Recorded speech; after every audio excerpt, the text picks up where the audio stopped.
All right, well, having a little difficulty with the X748. Now, I don't think this is a serious problem, but it is something that can occur. That's why I'm documenting on video. Ultimately, I think probably what we'll end up with is just changing the hydraulic fluid. But I'll get on it and I'll show you what's happening. Basically, you can mash the pedal and you don't go anywhere, and then all of a sudden it catches up. Now, one of the things that will happen is if it's low on fluid. This machine is not currently low on fluid. I've double checked it twice with and without the loader on. I was thinking when I took the loader off or had a leak or something.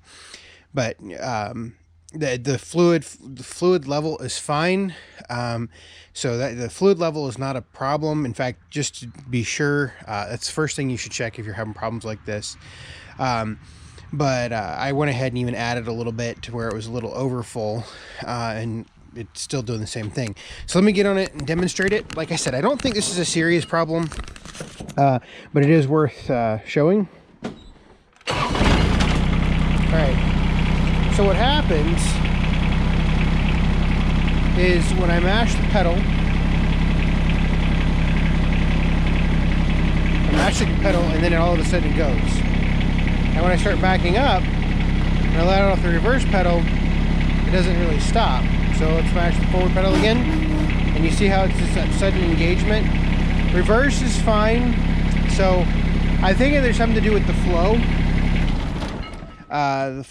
flow of the hydraulic fluid, but I'm not really sure. But I think it's worth the first thing that we do is changing the hydraulic fluid.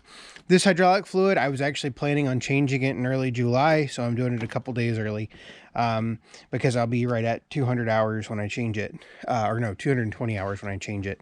I think I last changed it at 400 and we can look. When did I last change it?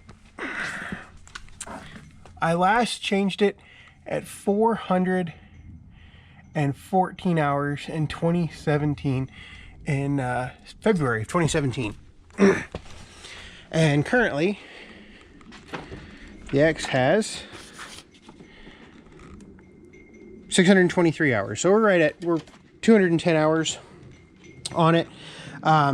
Like I said, I was going to do it in early July. When I do some other maintenance, I got to change the fluid in the 1445. So I was just going to push it all off and then have one big maintenance day on both the X, do all the fluids on the 1445 because it all come in time for that. But this is going to force my hand a little early. We're going to see if that can fix the problem. If it can't fix the problem, we're going to get to do a lot of diagnosing and seeing what the problem might be. So that's what I'm going to do first. Let me get set up to do that. I'll probably change the engine oil at the same time, just because I'm in there, and I went to Deere this morning and got a bunch of filters. So off we go. All right, before I got to thinking about it, and before I went too far, I decided to go ahead and at least check the implement pressure. Obviously to check, and I can't fully explain how all the pressures work, but I would at least, I figured since it's easy, I would test the pressure at the implement valve. Now, when you shim a machine for a front end loader, one of these is really handy. In fact, that's what I have this from. This gauge right here goes up to 2000 psi, and so that's what we're going to measure. I believe I have this tractor set at 1400, maybe 1450, can't really remember.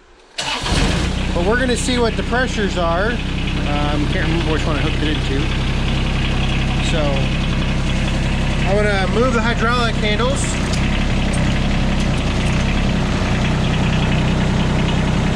So at idle, let's bump it up to full throttle.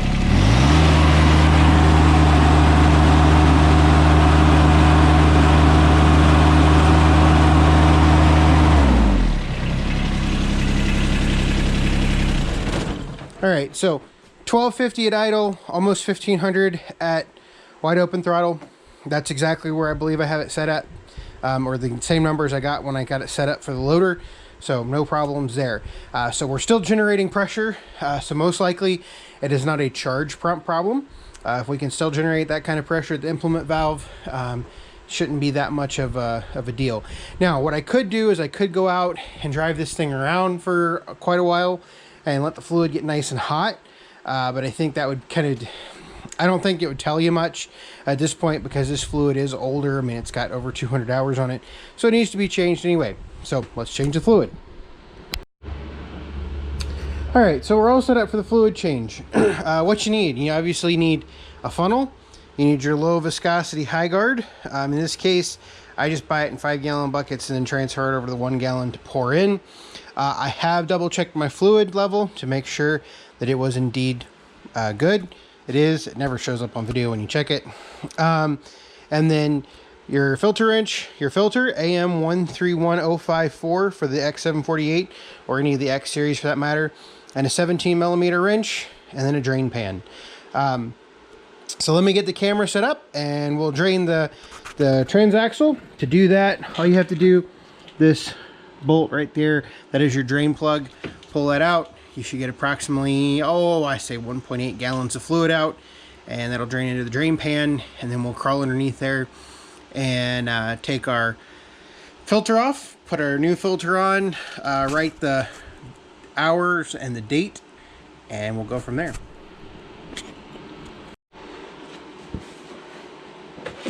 Alright, so the first task is, aside from dropping stuff, moving stuff out of the way, is to get this drain plug out. So do that. Sometimes these drain plugs can be a pain. Sometimes they can be really easy. That one was really easy. So, sorry for my hand. Now what I have done is I've left the fill plug or oil level off of it. And then we're going to sort of let that sit there and drain. Put the drain plug over here. And now we wait. The fluid doesn't look too bad coming out. It is light brown like it should be. It is a little bit browner than it was going in, which is understandable. It's been under some heavy use. I use this machine to do a lot of things. I mean, obviously it moves snow on occasion. It mows. Well, I mean, consider we put 200 hours on it since February of 17. So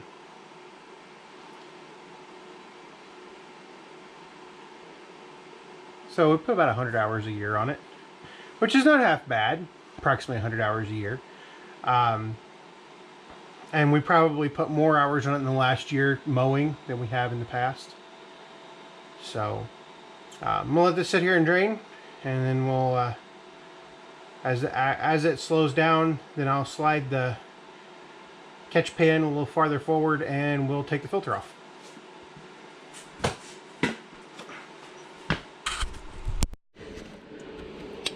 Forgot to do one thing. I forgot to raise the lift arms up all the way. So what I'm going to do is I'm going to attempt to set the camera down. That way you can watch this.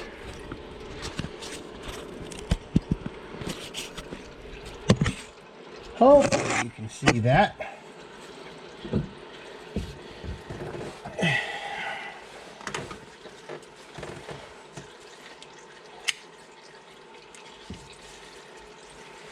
This is just a cheapy filter wrench, but good filter wrenches are important, at least ones that you can actually get a grip on. Okay, there we go.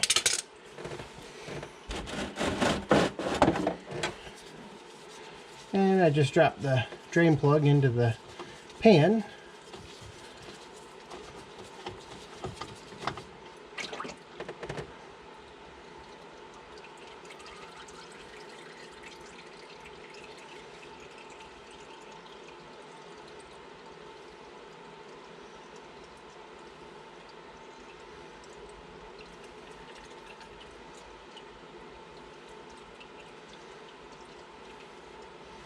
This fluid does smell a little burned now that I'm closer to it. So I'm gonna go get the other filter ready and replace the filter.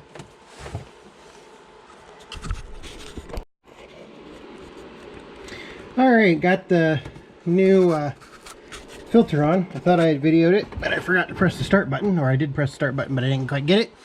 We got 625 hours. I just rounded up a little bit. Low viscosity high guard going back in it. If you want to read that upside down, there you go. But now I can put the drain plug back in and start filling it with fluid. So this is a pretty easy process. Now a lot of Deere units will, underneath the hood, particularly the new ones, even some of the older ones, will show the fluid capacities and everything. And so what we're looking at, change Transaxle oil and filter, first 50 hours and then every 200 hours. It doesn't have to be done annually, just every 200 hours. So Transaxle oil JD20D, low viscosity high guard, 2-wheel steering, which is what we have here, 7 quarts or 6.6 liters. So basically a gallon, 1 3/4 gallons. 4-wheel steering, you'd have 6 quarts, basically making up for some of the drive components, and then 4-wheel drive. In this particular case, because this machine's a 2007, it is a mechanical front wheel assist, not a hydraulic front wheel assist. So that means that the 4-wheel drive system is completely separate from the rear transaxle. On the 2010s and newer, the hydraulic front wheel drive, you would have to worry about the hydraulic front axle. I will go ahead and change the 4-wheel drive oil, even though that is not necessarily, I'll do that probably in July, even though it's not necessarily something you would want to do very often. I think I did it back, I think we still lived at our old house, so that was over 3 years ago that I did it. So I'm going to go ahead, get the drain plug back in there, and then start putting the new fluid in, and we'll go from there. All right, so we'll add fluid. So what I've done is I've got my 1 gallon container. It's not quite full, so we're going to call this the 3 quarts and kind of go from there. Now, changing the hydraulic fluid, as I've said in some of my 455 videos, on these K-series transaxles is much easier and much easier to add the new fluid in than the older Sunstrand 15U pumps and Peerless differentials on the 300 and 400 series.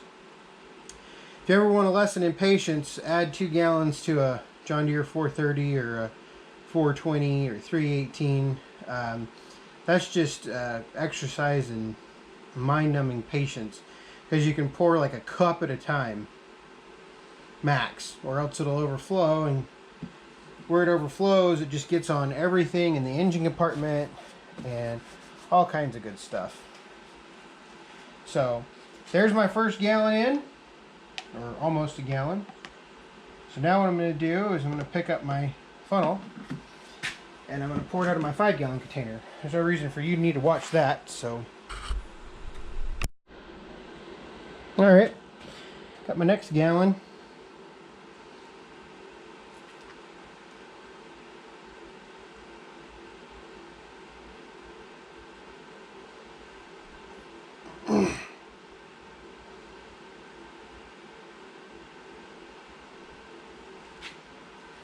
And what I am going to do is when I get down to about a quart, I'm going to stop and see where I'm at.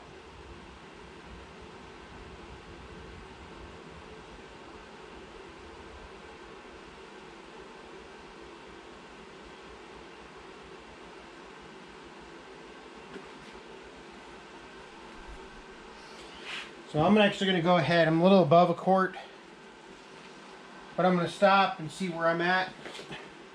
My towels are falling all over the ground here.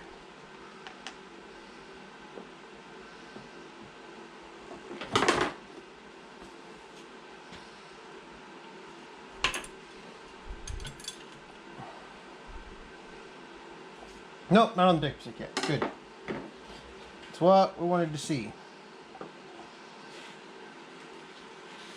Means we got a lot of the fluid out. Every now and then you won't get enough fluid out and you'll overfill it if you're not careful.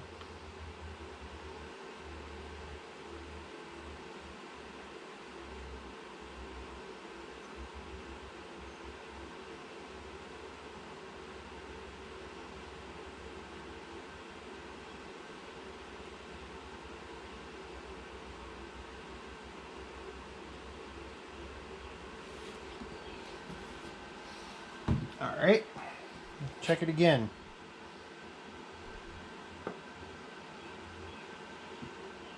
Once again, see how close we are.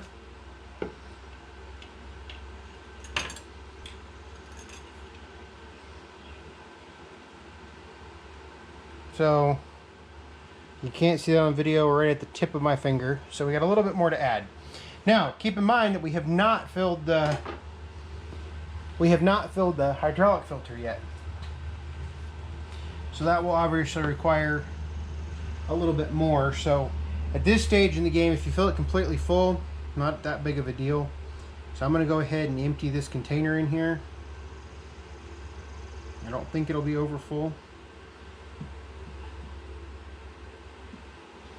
Like so. And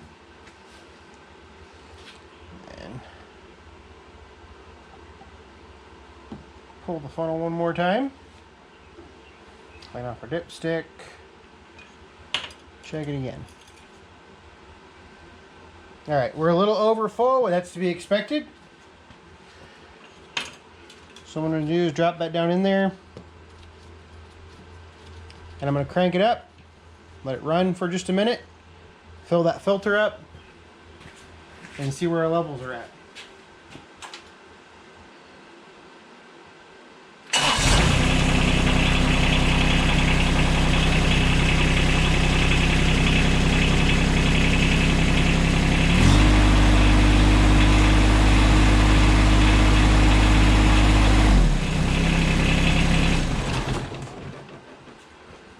All right, let's see where our oil level is at.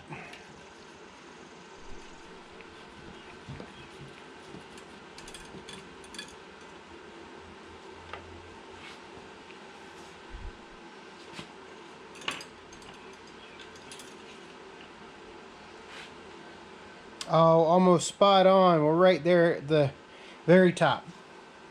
Perfect. Alright, so I'm going to close this up, and I'm going to clean up my area, and then we can test to see if we got rid of our problem. Hopefully we did. If not, we're going to dig a little deeper. Which might be good for a video. Bad for my pocketbook, but good for a video.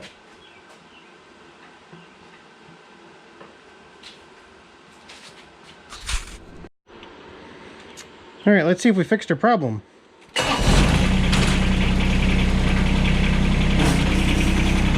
That didn't bode well, but we'll wait till we get it all circulated. We'll drive it around for a minute. Nope. Well, that really is unfortunate.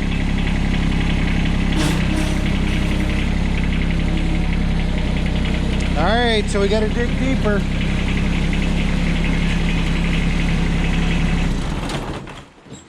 I should not have to push the brake to stop this machine. So this means we get to dig deeper, but I think I'm going to stop this video here unless it's something super simple that I didn't catch before when I looked underneath it. But that's where we're going to go. I decided to take it for one more test drive, and the problem seems to have cured itself for the most part.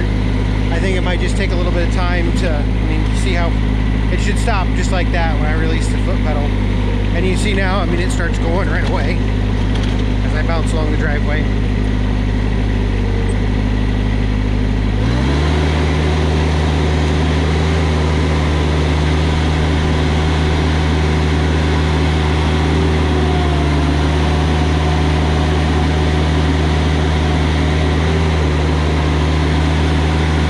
Yeah, there's no problem with it now. when it should.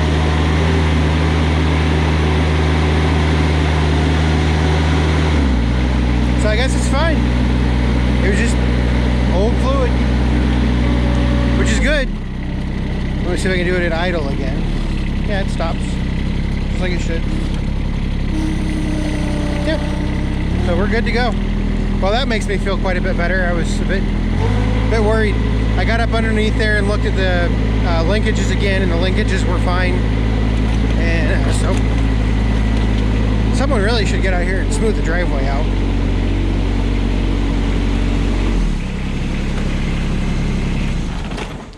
So yeah, it makes me feel quite a bit better. I won't lie that I was a bit worried that I was going to have to tear this K92 out of the X748 after it didn't work when I first got it, first changed the fluid. But seems fine now. It was just old fluid. Seems to have resolved itself, but it goes to show you simple things first. No reason to assume, oh, I've got bad, you know, axial piston pumps, or got a bad charge pump, or yada yada yada. Sometimes a fluid change just really helps. I mean, it's 200 hours for a reason. I was going to push it to 220. Obviously I won't do that again, mostly because since it does mow, it doesn't get particularly hot, which, I mean, the fluid shows that coming out. But anyway, I think that's it for this video. I'm going to change oil next. I'll put that in its own separate video. I can't remember if I've done an X748 oil change, but that'll be the next video. So thanks for watching.